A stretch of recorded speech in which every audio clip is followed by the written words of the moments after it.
Hi friends, আশা করি তোমরা সবাই খুব ভালো আছো। দেখো, আজকে আমরা ক্লাস 12-এর স্ট্রং রুটস যে প্রোজটা আছে সেটা পড়ব, যেটা মূলত এপিজে আব্দুল কালাম লিখেছে। তো তোমরা জানো যে এপিজে আব্দুল কালাম ভারতের একজন রাষ্ট্রপতিও ছিল এবং একজন সায়েন্টিস্ট। তো চলো, দেখো, পড়ার আগে কিছু জানা দরকার বেসিক।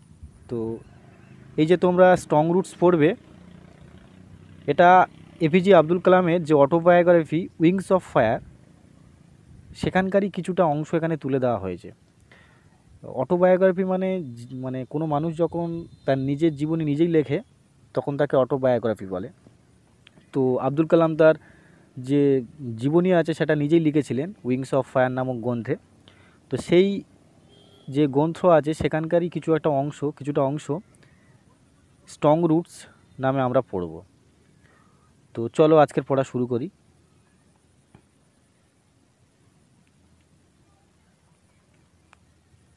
দেখো, I was born into a middle class Tamil family in the island town of Rameswaram in the erstwhile Madras state. তো I was born into a middle class Tamil family.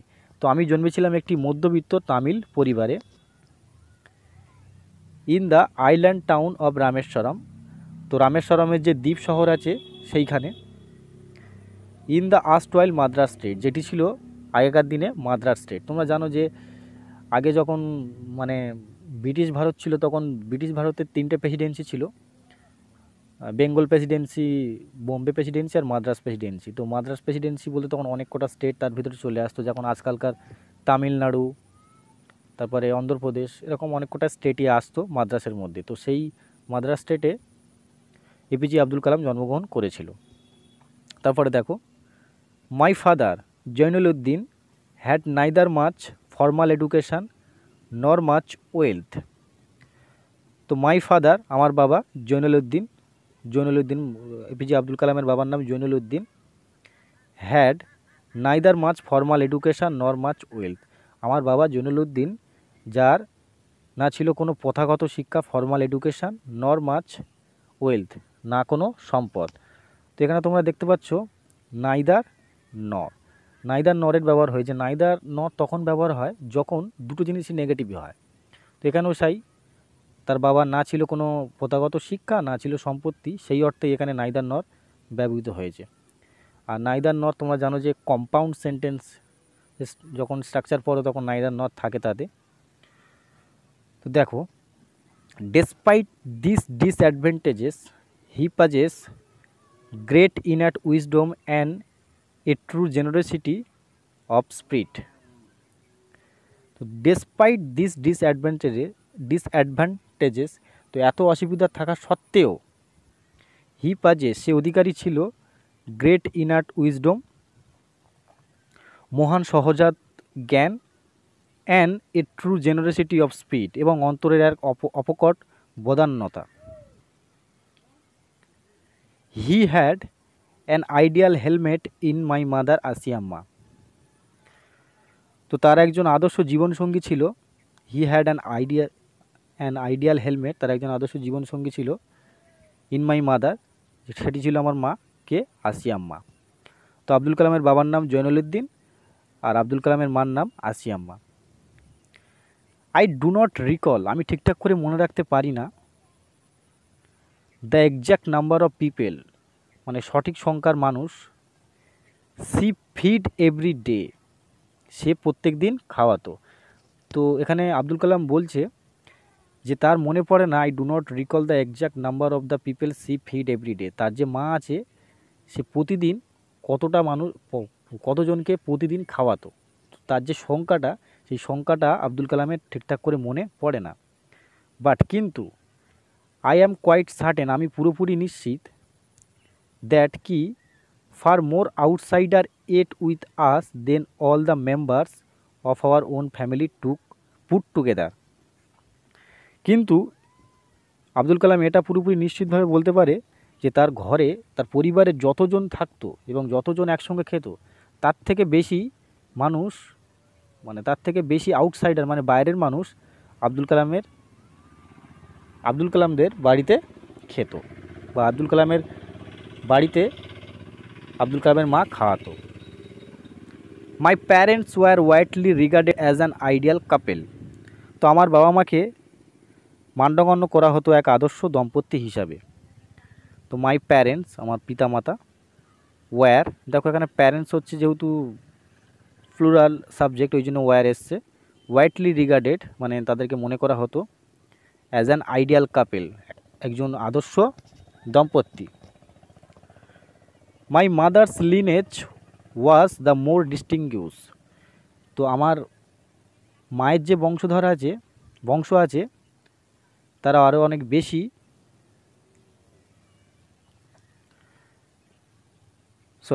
তো দেখো আমাদের যে মার বংশধর আছে তাদের যে মানে বংশমর্যাদা অনেক বেশি কাদের থেকে না আব্দুল কালামের থেকে।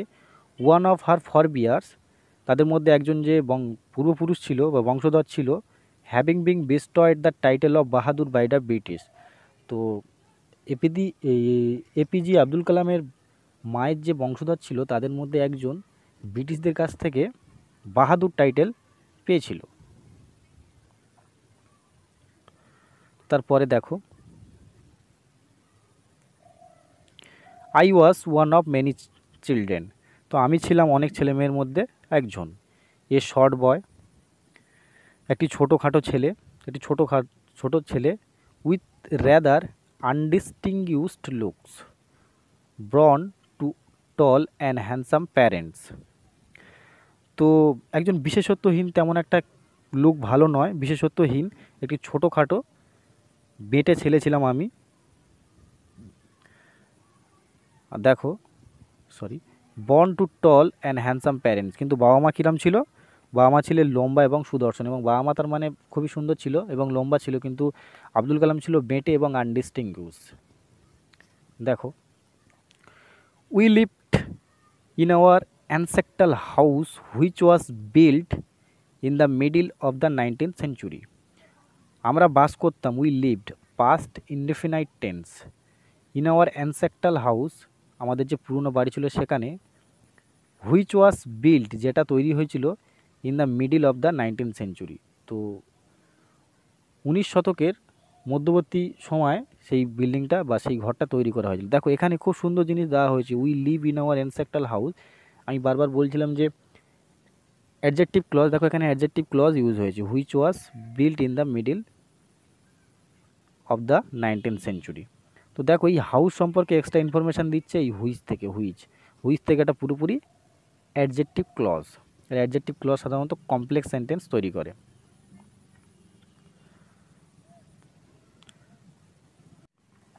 তো দেখো তারপরে দেখো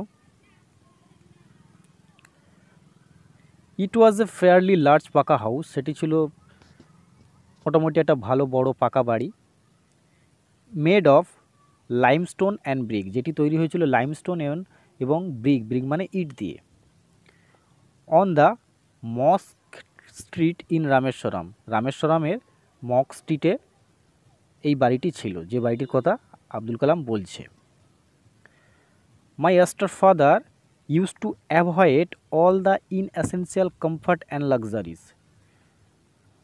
তো আমার যে বাবা ছিল, নীতিনিষ্ঠ বাবা ছিল, my austere father used to, দেখো ইউজ করা হয়েছে। ইউজ টু সাধারণত পাস্ট হ্যাবিটকে শো করে, যখন কেউ কোনো কাজ পাস্টে হ্যাবিট ছিল তখনই ইউজ হয়। তো আব্দুল কালামের বাবা ইউজ টু অ্যাভয়েড এড়িয়ে চলতো অল ইনএসেন্সিয়াল কমফর্ট, সমস্ত রকমের অপ্রয়োজনীয়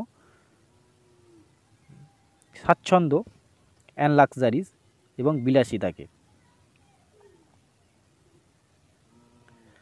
তারপরে দেখো হাউএভার, যাই হোক, all necessities were provided for in terms of medicine or clothing. যাই হোক, খাবার, ঔষধপত্র বা পোশাকের ব্যাপারে সমস্ত প্রয়োজনীয়তা মেটানো হতো। মানে তার বাবা সব অপ্রয়োজনীয় জিনিসকে না রাখা সত্ত্বেও, না ব্যবহার করা সত্ত্বেও কিন্তু তার সন্তানদের প্রতি যে মেডিসিন, জামা কাপড় এগুলোর ব্যাপারে একদম ঠিকঠাক করে পেত। ইনফ্যাক্ট আসলে আই উড সে, আমি বলবো, mine was a very secure childhood, আমার ছিল একটি সুরক্ষিত শৈশব। ম্যাটেরিয়ালি অ্যান্ড ইমোশনালি, যেটি বস্তুগতভাবে এবং ইমোশনালি মানে আবেগপ্রবণজনিত কারণে সব দিক থেকেই আমার যে শৈশব ছিল সেটা ঠিকঠাকই ছিল। I normally ate with my mother sitting on the floor of the kitchen, তো আমি সাধারণত মায়ের সঙ্গে খেতুম রান্নাঘরের মেজের উপর বসে। দেখো এখানে I normally ate with my mother, এটা হচ্ছে past indefinite tense. Sitting on the floor of the kitchen, কোথায় বসে? না, রান্নাঘরের যে মেজে ছিল তার উপরে বসে। এবার দেখো এই sitting on the floor of the kitchen এটা সাধারণত সিম্পল সেন্টেন্স। কী জন্য সিম্পল সেন্টেন্স? কারণ সিটিং, দেখো সিটিং দিয়ে শুরু হচ্ছে, আর সিটিং এখানে প্রেজেন্ট পার্টিসিপেল। প্রেজেন্ট পার্টিসিপেল কোনো কাজ একই সঙ্গে চলতে গেলে তখন ব্যবহার করা হয় গ্রামারে। তো তোমরা দেখে নেবে সিম্পল সেন্টেন্সে কখন প্রেজেন্ট পার্টিসিপেল ইউজ করে বা পার্টিসিপেলের ইউজ করে সিম্পল সেন্টেন্স বানানো হয়। She would place a banana leaf before me, তো দেখো আমার মা আমার সামনে একটা কলা পাতা বিছিয়ে দিতেন। অন হুইচ, যার উপরে, she then ladled rice and aromatic sambar, a variety of sharp homemade pickle and a dollop of fresh coconut chutney. দেখো she would place a banana leaf before me, সে আমাকে একটা কলা পাতা দিত কোথায়? না আমার সামনে। অন হুইচ, যেখানে, she then ladled rice and aromatic sambar, সে ভাত মানে যে হাতা ছিল সে হাতায় করে ভাত তুলে দিত, এবং অ্যারোমেটিক সাম্বার মানে সুগন্ধি সম্বর।